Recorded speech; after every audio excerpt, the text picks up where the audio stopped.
Data from the Rutgers Center for American Women in Politics reveals that the number of women legislators in Massachusetts is only a tiny bit higher than the nationwide average of 24.7%. I think in Massachusetts we have this reputation as being a bastion of progressivism. In so many ways that's true. But if you look at our track record of electing women to high office, we're not keeping pace with that reputation. You know, we've never elected a woman governor.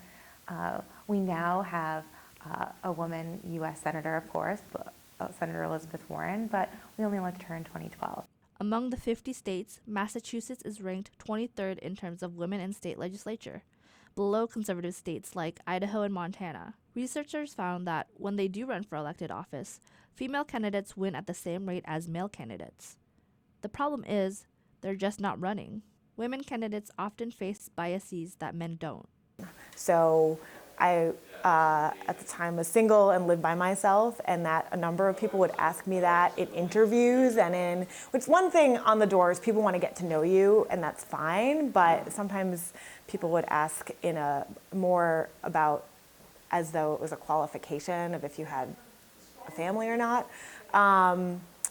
And you know, I think that I don't know that many single men get that question the same way. As a woman walking into a place, you're always seen as somebody's wife or somebody's companion. You're never yourself the candidate. So they always see you as part of a man. They don't see you as this individual leader. A few of the key takeaways from this nearly 2 decades of research are that women have to clear higher hurdles to reach the same goals as men. Women are held to different standards than men who are running for office. Women must be both qualified and likable. So women have to pass this likability litmus test that just isn't true for men. Even without the inherent bias, women simply just have to deal with problems that men don't. Protective things like going door knocking, which men can easily do on their own, I couldn't. I had to go with someone else, which what I call, my bad cop, for security reasons. Also establishing those boundaries, I am asking you for a vote, I'm not hitting on you.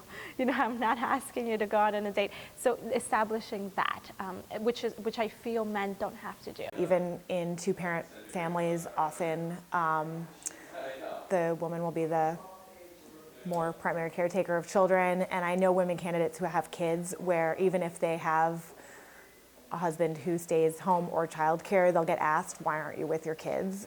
If women are left out of the conversation when laws are being made, women's issues are less likely to be prioritized.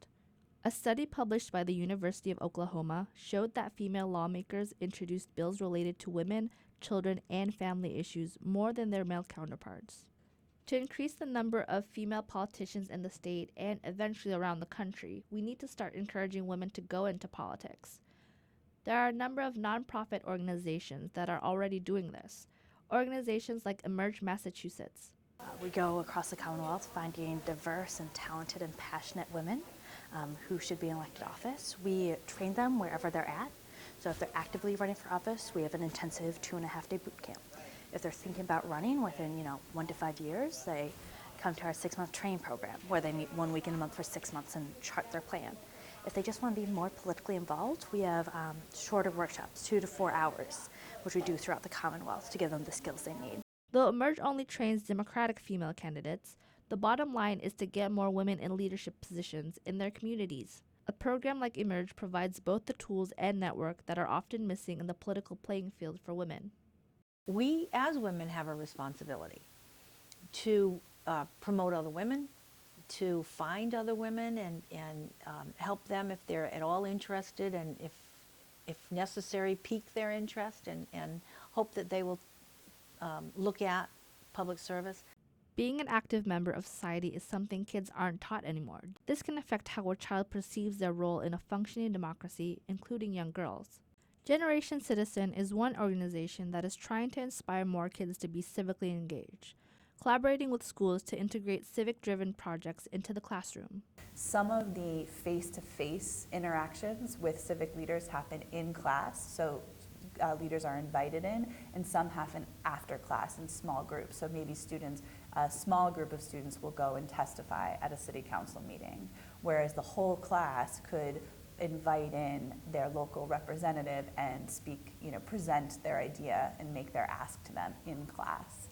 Some classes have organized lobby days where the entire class takes a field trip and they visit the Massachusetts State House. So there are a lot of options. 19-year-old Carla Duran, a student leader at Generation Citizen.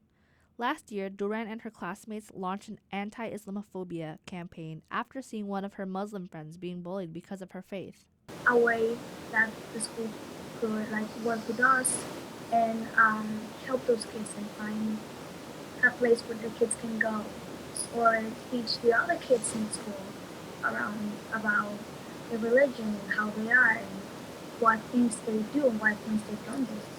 So we created a poster campaign that is going on this year. The campaign turned into an advisory class where students can come learn about different cultures outside their own. Carla says it changed how she views her capabilities. She even changed her major, shifting from forensic science to social justice. Seeing their faces is something that I feel like, oh my God, this is so cool. I can change something. I can help the homeless people. I can make the streets safe by doing a gum spray rag. I can give food to others by making a food bag in my school or whatever. So I think that's it's Students having the experience of being listened to by a local politician or a civic leader is an extremely empowering thing, and they go into their adult life feeling that they can continue to be active and continue to ask for things that they care about and want to change in their community.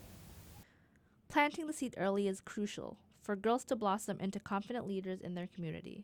Once you do something, I tell them it's your obligation to sort of, if you've kicked that door open, you need to hold it open and get some more women to come in behind you. Reporting for Survive and Thrive Boston, I'm Natasha Ishak.